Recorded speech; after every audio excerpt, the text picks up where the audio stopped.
고린도전서 15장의 내용은 그 유명한 부활장으로 우리가 잘 알고 있는 내용입니다. 이 부활에 대하여 바울 사도는 먼저 이 부활이 어떻게 해서 확실하냐 할 때 우리 예수님께서 죽으셨다가 부활하셨다 하는 사실을 먼저 이야기합니다. 우리가 전하는 그 복음의 내용 혹은 우리가 믿는 그 복음의 내용은 바로 우리 예수 그리스도의 죽으심과 부활의 확실함에 있다 하는 사실을 먼저 이야기합니다. 그리고 이 부활에 대해서 궁금해하거나 혹은 반대하는 사람에 대해서 바울 사도가 부활을 논증해가는 내용들이 이제 이어집니다. 이 내용이 12절부터 쭉 이어지는데 어떤 내용이냐면 첫 번째 물음 혹은 첫 번째 반대가 뭐냐면 죽은 자의 부활이 어디 있느냐 하는 것에 대한 사도의 답변입니다. 이 내용이 길게 어디까지 주어지느냐 34절까지 이렇게 소개가 됩니다. 그리고 두 번째 궁금증 혹은 두 번째 부활에 대한 반대라고 말하는 것은 이러한 질문이었습니다. 죽은 자들이 살아난다면 어떻게 다시 살아나고 어떤 몸으로 다시 살아나느냐 하는 것에 대한 그런 의문에 대해서 사도가 답변하는 내용들이 오늘 우리가 있는 35절부터 마지막 58절까지 쭉 소개가 되고 있다 하는 겁니다. 그래서 먼저 바울 사도는 우리가 믿는 복음 혹은 사도들이 전하는 복음은 예수님의 죽음과 부활에 대하여 성경이 확고하게 증언하고 있다 하는 내용을 먼저 소개합니다. 이 내용 1절부터 11절까지 소개가 돼요. 이 내용의 핵심은 뭐냐? 예수님이 죽으신 것은 성경의 예언대로 그렇게 되신 일이다. 여기서 말하는 성경이 뭘까요? 구약 성경을 말합니다. 구약 성경의 예언대로 예수님은 죽으셨다. 이렇게 말합니다.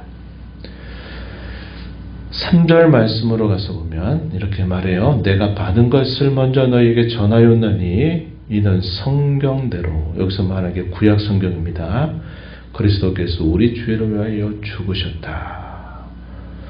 또 4절에 보면 장사 지낸 바 되셨다가 성경대로 사흘 만에 다시 살아나셨다. 그래서 성경대로 죽으시고 성경대로 살아나셨다. 이게 복음의 증언이다. 이렇게 말합니다. 물론 오늘날 우리가 이 성경대로라고 하는 말은 당시 고린도 교회 성도들에게는 구약 성경에 해당되는 내용이지만 성경이 다 완성되고 난 이후에 우리가 볼 때는 신구약 성경 전체를 우리가 봐도 충분히 이해가 되는 말이 될 겁니다. 그래서 성경대로 죽으시고 성경대로 살아나셨다. 예수님의 이 부활에 관해서는 수많은 사람들이 이 부활을 목격했다 하는 사실을 말해주고 있습니다. 5절 이하에 보면 걔가 베드로에게 보이셨다. 그 후에 12 제자들에게도 보이셨고 또 6절에 보면 500여 형제에게 동시 일시에 보이셨다. 이렇게 말합니다. 또 7절에 가서 보면 예수님의 동생이었던 야고보에게도 보여주셨다. 그리고 모든 사도에게 그리고 맨 나중에 만삭되지 못해서 난 자 같은 나에게도 바울에게도 보여주셨다. 이렇게 말합니다. 그래서 예수님의 이 부활의 확실성에 대해서 많은 증언자들이 있다. 그래서 예수님의 부활이 분명한 역사적인 사실이다. 이 사실을 말합니다. 그리고 나서 첫 번째 이 부활에 대한 궁금증 내지는 반대 내용이 뭐냐면 12절에 표현되어 있어요. 그리스도께서 죽은 자 가운데서 다시 살아나셨다 전파되었거늘 너희 중에서 어떤 사람들은 어찌하여 죽은 자 가운데서 부활이 없다 하느냐. 죽은 자 가운데 부활은 없다. 죽음이 끝이다. 라고 말하는 궁금증 혹은 반대에 대해서 사도가 그 질문을 던지고 그에 대해서 쭉 답변을 해나가는 내용들이 소개가 됩니다. 만약에 그들의 주장이나 그들이 궁금한 대로 그리스도께서 다시 살아나지 못하셨다면, 부활이 없어서 그리스도께서 살아나지 못하셨다면 우리가 전하는 모든 복음이 다 헛되고 믿으라고 하는 말도 다 헛될 뿐이고 우린 여전히 죄 가운데서 정죄 아래 있을 것이고 그리스도 안에서 믿다가 죽은 모든 사람들, 그리스도 안에 잠자는 자들도 다 망하고 말았을 것이다. 우리들은 다 거짓말쟁이가 되고 말 것이고 우리는 세상 가운데 가장 불쌍한 자들이 되고 말 것이다. 그러나 결코 그렇지 않다 하는 겁니다. 예수님은 잠자는 자, 이미 죽은 자들의 부활의 첫 열매가 되셨다는 사실을 말합니다. 20절 중요한 구절이죠. 이렇게 말씀하면서 이 부활의 순서가 되느냐, 그리스도께서 잠자는 자들의 첫 열매가 되셨다. 이 첫 열매는 전체를 대표하는 성격을 가지고 있습니다. 구약시대 때 만물의 어떤 소산의 첫 것을 드린다 하는 의미가 그 전체를 대표해서 드린다. 처음 것을 드리게 되면 나중에 결실한 모든 것들을 또 기대하게 만드는 그러한 또 소망의 뜻이 담겨 있기도 하다는 겁니다. 그래서 그리스도에 속한 자들도 그리스도께서 부활하신 것처럼 다 그들도 부활하게 될 것이고 마지막에는 결국 모든 자들이 결국 부활을 하게 된다는 거죠. 그래서 이런 부활의 순서에 대해서 쭉 이야기를 해주고 그러기 때문에 이 죽은 자의 부활이 확실하기 때문에 우리는 이 세상을 살아갈 때 마치 내일이 없는 자처럼 살아서는 안 된다는 겁니다. 뭐라고 사도가 권면하느냐, 내일 죽을 터이니 먹고 마시자, 마치 모든 게 죽으면 끝난다 하는 생각으로 그렇게 성도들은 살면 안 된다. 깨어서 의를 행하고 죄를 짓지 않도록 하여라 하는 권면을 주고 있습니다. 31절, 32절 이렇게 말하고 있어요. 형제들아, 내가 그리스도 예수 우리 주 안에서 가진 바 너희에 대한 나의 자랑을 두고 단언하노니 나는 날마다 죽노라. 내가 사람의 방법으로 에베소에서 맹수와 더불어 싸웠다면 내게 무슨 유익이 있으리요. 죽은 자가 다시 살아나지 못한다면 내일 죽을 터이니 먹고 마시자 하리라. 속지 말라. 악한 동무들은 선한 행실을 더럽힌다. 34절에 깨어 의를 행하고 죄를 짓지 말라 이렇게 말합니다. 우리는 우리의 몸의 부활을 믿고 확신하는 성도이기에 내일이 없는 자처럼 살지 말고 깨어 의를 행하면서 살아야 할 것이다 이렇게 고민했습니다. 그리고 35절에 두 번째 궁금증 내진 두 번째 반대를 물어요. 35절에 보면 누가 묻기를 죽은 자들이 어떻게 다시 살아나며 어떠한 몸으로 오느냐 이렇게 하리니 그러면서 이에 대하여 사도가 답변한 내용이 이하의 서기가 되고 있습니다. 좋다.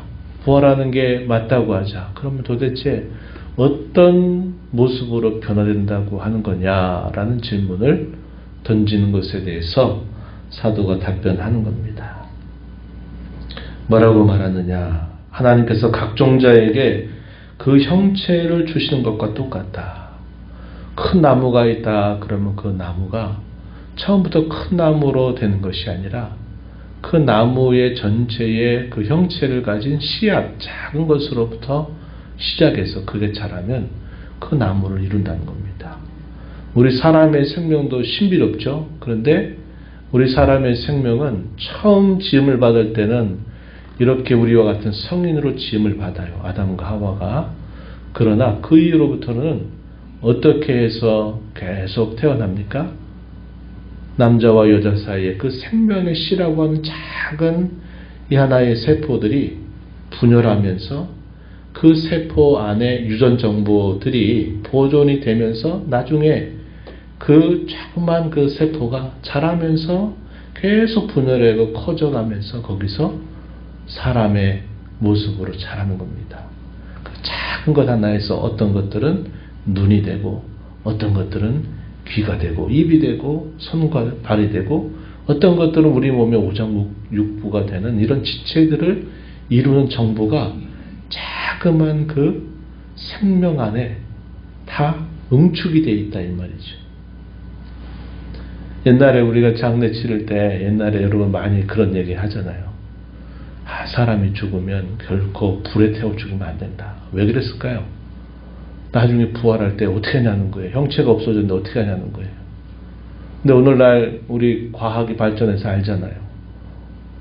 노아 시대 이전에 존재했던 큰 공룡이라고 하는 것도 화석에 의해서 보존된 그 유전 정보만으로도 그것을 다시 복제할 수 있다는 그런 정도의 과학이 발전해요.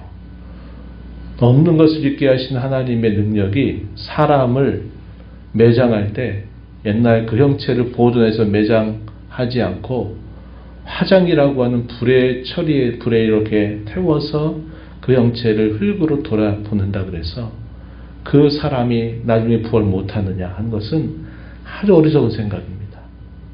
없는 것을 있게 하시는 하나님, 그 사람의 생명의 그 형체를 작은 유전 정보 하나만 발견해도 그것을 다시 복제해서 다시 재생시킬 수 있다고 과학이 말하는데 전능하신 하나님이 흙으로 돌아가서 이렇게 했다고 그래서 그걸 다시 부활을 못 시킨다?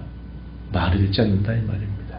그래서 하나님이 이런 모든 생명을 처음에는 있는 그대로 만드셨지만 그 이후로는 계속 그것이 보존되게 하실 때는 자그만 이 생명의 씨앗이라고 하는 그 안에 그 모든 것들을 거기에 다 담아서 하셨다는 거죠. 바울 사도가 말하는 겁니다. 하나님은 모든 것들의 각 생명의 형체들을 다 주셨다는 거예요. 이런 다양한 형체들을 주셨다는 겁니다. 그래서 이런 부활에 대해서 어떻게 되느냐 할 때는 하나님의 전능하신 능력으로 결국 이 죽은 자를 부활시키는데 42절로부터 44절 이렇게 표현했어요. 썩을 것으로 심고 썩지 않을 것으로 다시 살게 하시고 욕된 것으로 심고 영광스러운 것으로 다시 살게 하고 약한 것으로 심고 강한 것으로 다시 살게 하고 육의 몸으로 심고 신령한 몸으로 다시 살게 하신다. 이렇게 표현했습니다. 아담과 마지막 아담이신 그리스도를 대조하죠. 아담은 살아있는 생명이 됐다. 창세기 그렇게 기록하죠. 그러나 예수님은 살려주시는 영이 되었다. 이렇게 말합니다. 아담은 지음받아서 살아있는 영혼이 됐다. 그러나 우리 예수님 마지막 아담으로서 살려주시는 그런 영이 되셨다. 이렇게 말해서 아담과 그리스도를 대조하는 그런 말씀이 소개가 됩니다. 그러면서 우리도 우리의 죽은 이 육체의 몸이 부활하게 될 때는 이 육체의 몸 그대로 다시 살아나는 게 아니라 신령한 몸으로 다시 살아나게 된다고 바울 사도가 답변을 해주고 있다는 겁니다. 그래서 이 고린도 전서 15장은 부활에 대한 가장 명료한 그런 성경의 가르침을 담아주고 있는 장이 된다 하겠습니다. 이러한 부활에 대한 신앙을 가진 자들 어떻게 되느냐? 주께서 다시 오실 때 마지막 나팔 소리의 순식간에 호련이 다 변화가 될 것이다. 이렇게 말합니다. 죽어있는 자도 다시 그 무덤의 문을 열고 나와서 그들도 신령하게 변화될 것이고 살아있던 예수님이 재림하실 때 살아있는 사람들은 그 살아있는 그 모습에서 다시 신령하게 변모될 것을 말해주고 있습니다. 그때는 사망을 정복하고 사망을 승리하는 그 하나님의 말씀이 확고하게 실현되는 날이 될 것이다. 이렇게 말합니다. 마지막 사도가 권면하는 말씀 58절 이렇게 말하고 있어요. 그러므로 내 사랑하는 형제들아 견실하며 흔들리지 말고 항상 주의 일에 더욱 힘쓰는 자들이 되라. 이는 너희 소구가 주 안에서 헛되지 않은 줄 알기 때문이다. 이렇게 말하면서 우리가 이 땅에 사는 동안 이 부활의 신앙을 갖고 견실하고 흔들리지 말 것이며 주께서 기뻐하신 일에 더욱 힘을 내도록 해라. 이렇게 권면하면서 그러한 모든 수고는 결코 헛되지 않은 수고가 된다. 이렇게 말하면서 부활신앙을 가진 자에게 사도가 권면하고 있다는 겁니다. 오늘 우리가 이 고린도서 15장의 이 부활에 관한 말씀을 우리가 함께 보면서 사도는 두 가지 중요한 이슈를 설명하면서 권면했죠. 하나가 어떤 것이었습니까? 죽으면 모든 게 끝이다 라고 말하는 사람들에 대해서 내일 죽을 것인데 오늘 먹고 마시고 즐기다가 죽자 이렇게 말하는 내일이 없는 자처럼 우리는 살지 말고 항상 깨어서 의의를 행하고 죄짓지 않는 삶을 사는 일에 힘을 기울여라. 그리고 두 번째 권면, 우리에게 부활의 이 놀라운 약속이 우리에게 주어진 것만큼 우리는 견실해서 흔들리지 말고 더 주님 기뻐하신 일에 힘을 내서 남은 생애를 살아가라. 이렇게 권면하고 있습니다. 이 모든 일들은 우리 주님의 죽으심과 부활을 통해서 저와 여러분에게 약속된 놀라운 은혜입니다. 우리는 예수님의 죽음과 부활을 통해서 첫 번째 부활에 참여했어요. 그게 뭘까요? 영적 부활입니다. 우리의 영혼이 거듭났어요. 우리가 영적으로 이미 부활한 자들이 됐다는 겁니다. 이 영적인 부활을 더 많이 경험하기 위해서 우리는 어떻게 되느냐? 바울 사도가 보였던 모범처럼 날마다 자기 자신을 부인하고 자기의 옛사람이 날마다 죽게 하는 일들을 힘써야 한다는 겁니다. 자기 부인이에요. 자기 부인. 내가 주인 노릇하는 게 아니라 그리스도께서 내 삶의 진정한 주인으로 일하시도록 나의 옛사람을 그리스도의 십자가와 함께 못 박는 일 우리가 힘써 살아가야 된다 하는 겁니다. 장차 우리의 몸이 신령한 몸으로 부활될 그 영광스러운 부활을 확신하면서 우리의 이 몸을 어떻게 우리의 남은 인생을 어떻게 살아야 되느냐 깨어있어 의를 행하고 하나님이 기뻐하시는 일에 우리의 몸을 의의 무기처럼 의를 이루는 도구처럼 드리는 삶을 살아야 된다. 이것이 오늘 우리가 가슴에 새기면서 살아야 될 우리의 삶의 중요한 원리가 되는 겁니다. 이런 교훈들을 마음에 새기면서 남은 우리의 인생 이 부활의 소망을 가진 자로 값지게 살아가게 되는 우리 모두가 되기를 진심으로 바랍니다.